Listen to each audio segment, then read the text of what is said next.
Assalamualaikum warahmatullahi wabarakatuh. Salam sejahtera bagi kita semua. Perkenalkan, saya Fitri Indrawati Suganda. Saya dosen tetap pada Prodi Manajemen S1 Fakultas Ekonomi Universitas Garut sejak tahun 2017. Konsentrasi keilmuan saya adalah manajemen operasional. Kenapa saya tertarik memilih mata kuliah manajemen operasional? Karena sebelum menjadi dosen, saya pernah terjun langsung bekerja pada dunia industri pada wilayah manajemen operasional, sehingga saya tertarik dan ingin mendalami mata kuliah ini. Pada kesempatan kali ini, saya akan memaparkan mata kuliah manajemen operasional dengan bobot 3 SKS yang dipelajari mahasiswa pada semester ketiga.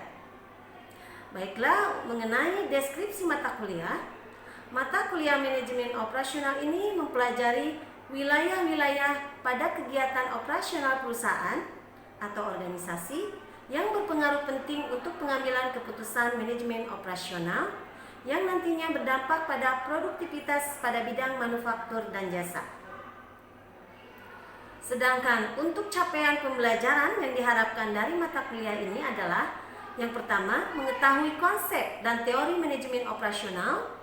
Yang kedua, memahami masalah manajemen operasional. Yang ketiga, mengaplikasikan konsep-konsep manajemen operasional. Dan yang keempat, menganalisis masalah-masalah manajerial pada level operasional, serta mengambil tindakan solutif yang tepat berdasarkan alternatif yang dikembangkan. Adapun media pembelajaran yaitu dengan hybrid, yaitu luring dan daring. Untuk daring menggunakan LMS atau Learning Management System Universitas Garut, media Zoom, WhatsApp Group, dan Google Classroom. Untuk teknik pembelajaran yang terkait teknik delivery dan interaction, yaitu melalui expository atau penjelasan teori-teori dan tanya jawab dengan memunculkan jurnal-jurnal terkait teori. Kemudian dengan diskusi dengan tujuan untuk memunculkan keberanian mahasiswa dalam mengeluarkan pendapat. Selain itu, observasi lapangan, mahasiswa secara langsung mengobservasi dan menganalisis wilayah manajemen operasional pada dunia industri agar mengetahui secara empiris tentang kegiatan pada wilayah manajemen operasional. Selain itu, pemberian tugas berupa contoh kasus atau soal, juga tugas pencarian dan analisis jurnal terbaru yang terkait dengan materi. Sedangkan rencana pembelajaran terdiri dari 12 pokok bahasan yang terbagi ke dalam 14 pertemuan, yaitu pertama, konsep dan ruang lingkup manajemen operasional. Yang kedua, desain barang dan jasa. Yang ketiga, manajemen kualitas. Yang keempat, strategi proses dan rencana kapasitas. Yang kelima, strategi lokasi. Yang keenam, desain tata letak. Kemudian yang ketujuh, sumber daya manusia dan desain kerja. Yang kedelapan, manajemen rantai pasokan. Kesembilan, manajemen persediaan. Kesepuluh, penjadwalan. Kesebelas, pemeliharaan. Dan yang terakhir, ke-12 adalah strategi operasional di lingkungan global. Sedangkan untuk penilaian terkait dengan teknik asesmen terdiri dari 4 komponen pokok yang telah ditetapkan Prodi Manajemen, yaitu penilaian dari kehadiran 10%, dari tugas 20%, UTS 35%, dan UAS 35%. Demikianlah pemaparan mata kuliah manajemen operasional. Berikut adalah video pembelajaran mata kuliah manajemen operasional dengan teknik tatap muka. Bismillahirrahmanirrahim. Assalamualaikum warahmatullahi wabarakatuh. Waalaikumsalam warahmatullahi wabarakatuh. Alhamdulillah, pada kesempatan ini kita bisa berkumpul kembali dalam keadaan sehat walafiat di pertemuan ketiga mata kuliah manajemen operasional. Seperti biasa, sebelum pembelajaran, baiklah kita berdoa kembali dipimpin oleh KRM. Siapa silakan? Ya, silakan ya. Sebelum melakukan pembelajaran, alangkah baiknya kita berdoa. Berdoa dimulai.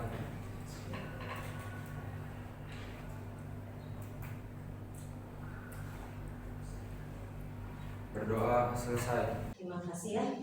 Nah, materi kita yang selanjutnya di pertemuan ketiga adalah manajemen kualitas. Sebelumnya kita kilas balik dulu materi pada pertemuan kedua. Masih ingat apa tuh? Barang dan jasa. Iya, coba masih ada yang ingat nggak? Apa itu desain barang dan jasa? Coba Ilham. Ya Bu, kalau menurut saya Bu, desain barang itu kan kayak wujud dari sebuah barang gitu ya. Jadi dari wujud sebuah barang itu bagaimana, nah itu disebut desain barang. Kalau untuk jasa itu lebih ke arah bagaimana sih cara kita memperlakukan konsumen terhadap jasa yang kita berikan kepada konsumen, yaitu dari segi pelayanan kualitasnya ataupun segi pelayanan waktunya. Iya, betul ya. Nah, tentunya antara desain barang dan jasa terkait dengan manajemen kualitas. Jadi barang atau produk ya, produk itu barang dan jasa yang diciptakan oleh perusahaan itu harus ini ya, mempersembahkan kualitasnya, tidak hanya merancang dari fitur tetapi merancang dari kualitasnya. Nah, kalau mendengar manajemen kualitas berarti kalian sudah tidak asing lagi ya. Coba kira-kira apa Budi? Ya, Budi. Nah, apa itu manajemen kualitas? Menurut saya manajemen kualitas adalah baik atau buruknya dari segi kualitas itu sendiri. Ada penilaian ya, di sana ada unsur penilaian tentang baik dan buruknya.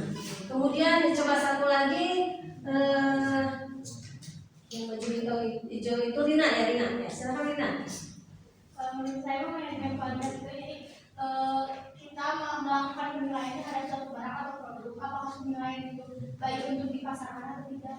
Iya betul ya, dua-duanya betul. Nah, kita kaitkan apakah yang berkualitas itu bisa memuaskan konsumen? Bisa. Nah, jadi sangat erat kaitannya antara kualitas dengan kepuasan konsumen. Kita lihat. Nah, kualitas adalah nilai. Jadi nilai yang ingin diciptakan oleh perusahaan supaya nilai pada siapa? Atau pada apa? Pada produknya. Ya, nilai yang diciptakan perusahaan pada produknya untuk kepuasan konsumen. Ya. Berarti produk yang berkualitas harus memuaskan konsumen. Nah, kalau menurut kamu ya, kalau kalian, nah menurut Ridwan, kalau misalnya beli produk sepatu yang berkualitas itu yang seperti apa menurut Ridwan? Harga menentukan kualitas. Harga sebenarnya, jadi harus harga ya, pasti itu bikin hati puas ya, pasti senang. Coba menurut Rian ya? Ya, sih salah ya. Rian, yang gimana menurut Rian? Ya? Yang limited edition ya, jadi berbeda yang ini. Coba siapa namanya nih, apa lagi? Oh iya, silakan. Yang bagaimana yang kita bikin puas kalau beli sepatu? Yang nyaman dipakai. Yang nyaman dipakai. Nah, dari ketiga itu berarti kita tahu ya, kepuasan itu berbeda-beda ya, tidak ada yang sama. Kalau begitu kita balikkan lagi ke kualitas, berarti kualitas juga objektif atau subjektif? Subjektif. Berbeda-beda ya. Terus kalau begitu bagaimana perusahaan bisa memuaskan konsumen yang ternyata berbeda-beda tingkat kualitasnya? Kira-kira bagaimana nih? Yang pertama harus menentukan target pasar sih Bu. Oh, betul ya, nanti di pemasaran yang punya ada ke target pasar. Kemudian apa lagi? Riset pasar. Nah, ada riset pasar. Nah, ini kalau disambungkan dengan materi kita yang kemarin, desain barang dan jasa ya. Nah, di sini di awal-awal si perusahaan menciptakan barang dan jasa itu tentu berdasarkan riset konsumen. Ya Bu. Ya. Dia ingin mencari tren, kecenderungan nih produk apa yang lagi diinginkan konsumen. Nah, barulah mereka rancang, ya. Gitu. Jadi tidak begitu saja perusahaan menciptakan produk tanpa melihat dulu pasar, ya. Jadi dari awal merancangnya itu diciptakan dulu riset konsumen, ya, supaya nanti apa yang dibuat itu bisa memenuhi keinginan konsumen. Nah, nanti di wilayah pemasarannya lebih dipertegas lagi yang tadi ya, ada strategi STP ya, segmentasi, kita lanjutkan. Kalau kemarin itu wilayah yang ke-1 desain barang dan jasa itu, kalau manajemen kualitas adalah merupakan wilayah yang kedua dari 10 keputusan penting dalam wilayah manajemen operasional. Nanti setiap pertemuan kita akan ulas ya wilayah-wilayah yang lainnya. Nah, tadi kalian sudah betul ya apa itu kualitas pengertiannya? Ada yang menyebutkan penilaian, kemudian tingkat baik buruknya, nah betul ya. Nah ini ada beberapa pengertian dari kualitas menurut para ahli. Kita lihat, nah dari pengertian-pengertian tadi, inilah kesimpulan yang bisa diambil ya tentang kualitas. Berarti kesimpulan yang pertama apa? Coba baca.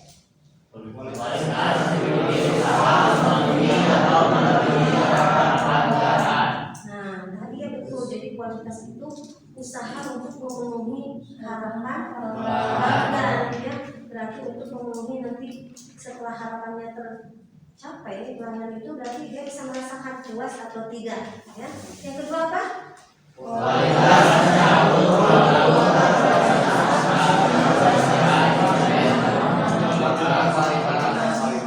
Jadi kualitas itu seiring perkembangan pengertiannya itu tidak hanya melekat pada barang ya atau jasa saja atau produk saja tetapi berkembang ya kualitas sumber daya manusia, kualitas lingkungan perusahaan, kualitas misalnya pengiriman dan pelayanan ya.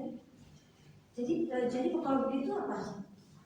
Si perusahaan bisa menyampaikan produknya yang berkualitas ketika didukung unsur-unsur atau elemen-elemen yang tadi ya, elemen perusahaan lainnya didukung dengan lingkungan kerja yang berkualitas, didukung dengan sumber daya atau manusia yang berkualitas, ya, dan elemen-elemen lainnya yang nanti kita kenal dengan istilah apa? TQM ya, total quality management, keseluruhan yang menjadi elemen perusahaan itu harus dikelola kualitasnya sehingga bisa mengantarkan produk yang berkualitas kepada konsumen. Ya. Kemudian yang ketiga, nah kualitas itu adalah kondisi yang dinamis, ya. Jadi berubah-ubah. Belum tentu yang hari ini kita anggap berkualitas nanti mungkin 3 tahun ke depan, ya, atau 4 tahun ke depan itu berkualitas, ya.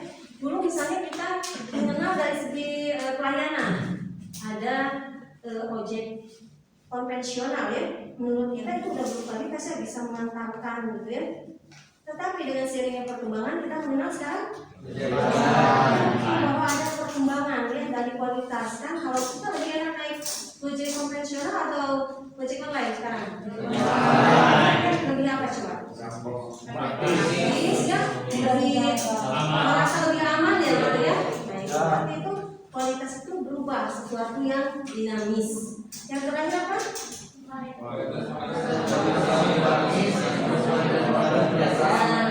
Terkait dengan poin 3 dan poin 4 ya.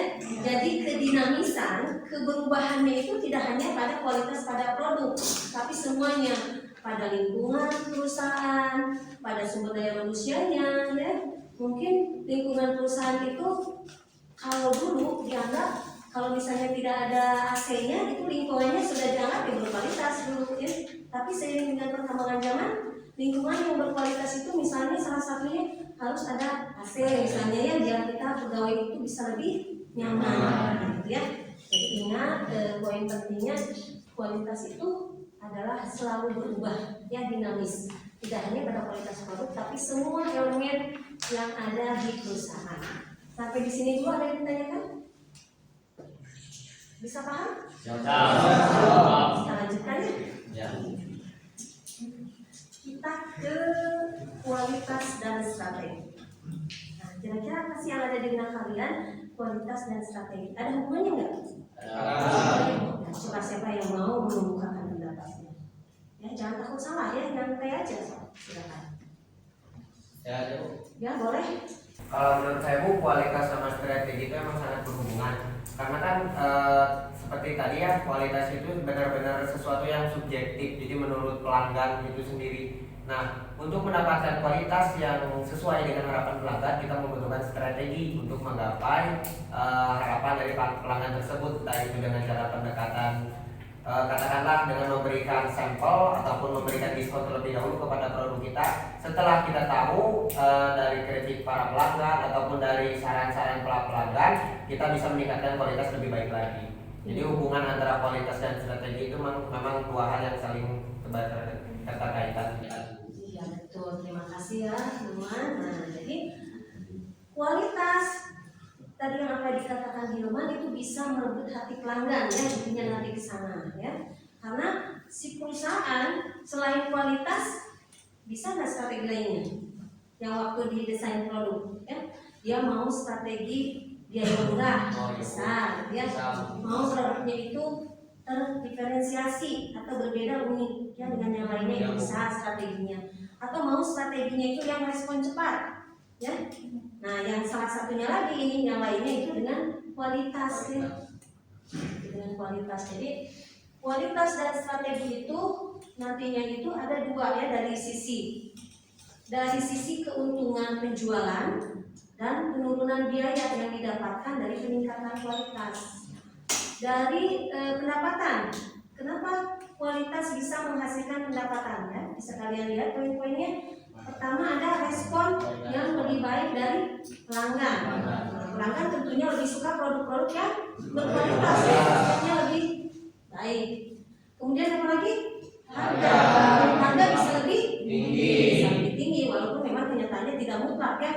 Kadang ada saja yang mahal tapi kualitasnya biasa aja. Tapi ada aja yang murah kualitasnya baik ya. Tapi ini secara general. Yang berkualitas cenderung harganya mahal itu ya. Kemudian apa lagi? Perbaikan reputasi. Ketika reputasi perusahaan baik, saling memberikan informasi ke konsumen lainnya. Nah, saling beli berarti ya produk tersebut, berarti nanti dampaknya perusahaan apa? Meningkatnya penjualan, dapat dipercaya, meningkatkan penjualan yang lebih banyak ya. Itu dari sisi peningkatan penjualan. Kalau dari efisiensi biaya, kita lihat itu apa yang pertama? Produktivitas. Kenapa bisa meningkatkan produktivitas? Karena kan itu dari respon pelanggan itu baik sehingga produknya diminati. Jadi semakin banyak permintaan maka meningkatkan produktivitas. Ya bisa juga ya dari alasan sana. Jadi semakin baik berarti banyak yang beli ya.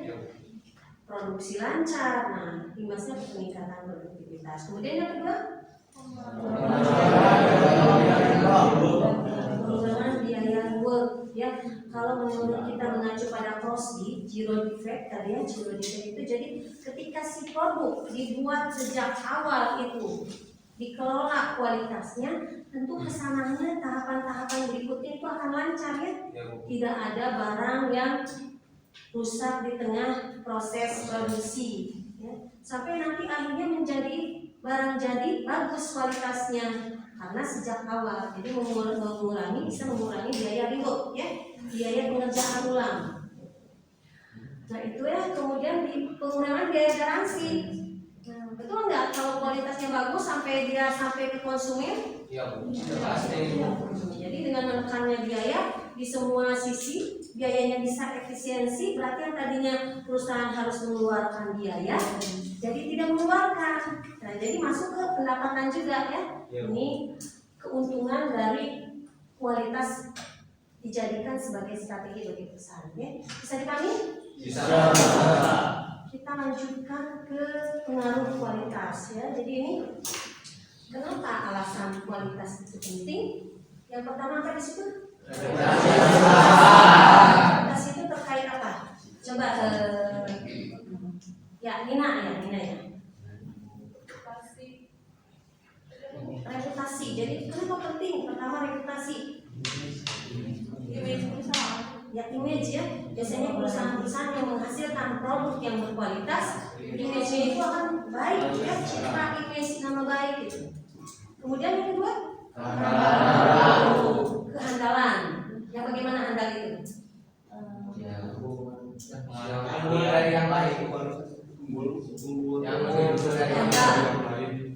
Bisa aja unggul itu, tapi ke pengertian awalnya si produk itu karena berkualitas dia bisa menjalankan fungsinya dengan baik ya. Misalnya punya mesin dipakai berkali-kali juga tetap gitu ya bisa menjalankan fungsinya dengan baik karena dia basicnya kualitasnya baik. Kemudian selanjutnya pendapatan global coba menurut siapa nih? Nah, coba gimana tuh? Keterlibatan global, Biasanya produk yang berkualitas bagaimana? kualitas yang baik, jadi banyak diminati. Setelah banyak diminati, persaingannya bisa kemana? Saingannya bisa Global ya, tidak hanya bisa bersaing di dalam negeri, domestik, tetapi bisa global ya, lebih luas lagi. Lanjutkan. Ini ada beberapa bagaimana si perusahaan menciptakan kualitas itu. Ya. Nah ini ada dimensinya, dimensi itu ada ukurannya. Ya. Yang tentunya berbeda antara dimensi untuk barang ya, atau dimensi untuk jasa. Nah, ini yang pertama itu apa? Untuk performance. Performance itu apa? Fungsi utama ya. Jadi yang paling inti berarti kita beli TV ingin lihat gambar yang bagus, suara yang jernih. Nah, yang kedua fitur tambahannya ya. Di TV itu kan ada gamenya atau kita bisa dapat remote-nya ya. Yang intinya kalau fitur itu tidak menambah fungsi inti ya, jadi fungsi tambahan. Yang ketiga reliability, kehandalan tadi yang dibilang ya. Jadi bisa menjalankan fungsinya dengan baik biarpun dipakai berkali-kali ya. Jadi nanti ini ukurannya dengan waktu. Kemudian selanjutnya atau ketelitian ya. Ketelitian itu jadi kira-kira seperti apa? Si produk itu sesuai dengan standar yang ditentukan oleh konsumen. Dan selanjutnya reliability biasanya apa? Berkaitan dengan umur. Misalnya kalau makanan expirednya. Jadi kalau si produk disertakan expirednya, yaitu bisa menjadi ukuran kualitas ya. Berarti perusahaan benar-benar menjamin keamanan konsumen, apalagi kalau produk itu berupa makanan ya. Dan kalau produk yang bukan merupakan makanan juga ya tetap ya. Karena konsumen bisa tahu, misalnya dia bisa memilih dia mau beli produk yang mana, yang hanya 2 tahun, 3 tahun gitu ya. Itu karena nanti kaitannya dengan kualitas, dengan harga juga yang bisa dikaitkan. Kemudian selanjutnya apa? Service reliability. Kira-kira itu apa? Pelayanan, kemudahan dalam mendapatkan pelayanan ya. Misalnya ketika barang kita rusak, apakah mudah untuk diperbaiki? Apakah kita mudah mencari siku cadangnya? Begitu ya. Itu berkaitan dengan ukuran kualitas. Dari sana si konsumen bisa mengukur ya. Kalau kita misalnya sulit mencari suku cadang atau sulit mau memperbaiki, berarti itu kita merasa si produk itu kurang berkualitas ya. Selanjutnya apa? Nah biasanya ini apa estetik? Unsur keindahannya, jadi pemenuhan panca indera konsumen ya dipenuhi dengan nilai estetik, dengan keindahan. Nah ini. Jadi yang diciptakan perusahaan itu berupa keindahan dari produknya ya. Misalnya mebel-mebel diciptakan model-modelnya yang indah ya, yang bisa mempengaruhi panca indera manusia. Tentunya konsumen itu akan lebih tertarik dengan barang-barang yang indah. Kemudian yang terakhir, ini kualitas yang dipersepsikan. Berarti siapa yang mempersepsikan? Pelanggan ya. Jadi kalau persepsi antara pelanggan satu dan pelanggan yang lainnya sama nggak? Beda ya. Nah ini biasanya kalau pelanggan itu tidak semuanya dia itu bisa menerima informasi tentang suatu produk, ya. Tidak lengkap dia bisa menerima tentang suatu produk, makanya dia mempersepsikan. Misalnya dia mempersepsikan kalau merek yang mahal, merek yang sudah terkenal ya, banyak peminatnya, biasanya itu kualitasnya bagus. Kalian seperti itu juga? Nah, ya kan seperti itu ya. Walaupun mungkin tidak mutlak semuanya karena ini berkaitan dengan persepsi antara konsumen satu dengan konsumen lainnya itu akan berbeda. Nah, kalau di jasa ini beda lagi, ya. Kita mengenal dengan Tera, ya. Kalau disingkat Tera, ya. Ingat ya lagu Tera Jana ya. Kalau kita mulai kuliah tuh nggak pernah lupa ya, karena selalu ingat Tera Jana lagu dangdut ya. Nah ini ya ada tangible, berarti apa tangible dari bahasa Inggrisnya gampang. Berwujud. Ya. Kalau kita beli jasa, mau menggunakan jasa, kan belum tahu ya wujudnya gimana. Nah, jadi lihatlah dulu bentuknya, fasilitas yang berwujudnya, misalnya apanya? Nah tempatnya ya, bangunannya, fasilitas alatnya, apalagi? Misalnya seragam ya, kalau kita ke bank lihat seragam customer service-nya. Bisa juga kan kita kadang punya persepsi, oh ini seragamnya bagus-bagus nih ya. Biasanya pelayanannya juga ramah-ramah, nah ini pasti banknya bagus ya. Gitu. Kemudian yang kedua, sama dengan yang tadi ya, itu kehandalan dalam memberikan pelayanan. Nah, kalau dia bisa mempertahankan kualitas pelayanannya, ya, berarti dia ini apa tadi? Selanjutnya apa? Responsif. Berarti respon itu apa respon? Ya, benar-benar dengan cepat ya, tanggap dalam melayani pelanggan. Yang selanjutnya, nah itu berarti berkaitan dengan pengetahuan biasanya ya, sikap sopan, ramah, ya. Antara pegawai satu dan kepercayaan ya, sehingga menimbulkan kepercayaan antara karyawan satu dan karyawan lainnya, juga dengan konsumen. Yang terakhir empati. Apa empati? Peduli ya, biasanya ada perhatian yang agak lebih gitu ya, komunikasi yang agak lebih. Misalnya kalau kalian terutama yang mahasiswi ya pergi ke salon, biasanya yang moto kamu masih mau mendengarkan kita curhat. Nah itu ya salah satu bentuk empati, jadi perhatian yang agak lebih gitu ya. Nah seperti itu ya. Demikianlah PDD UKTPT video pengajaran Cerdos Smart 2022.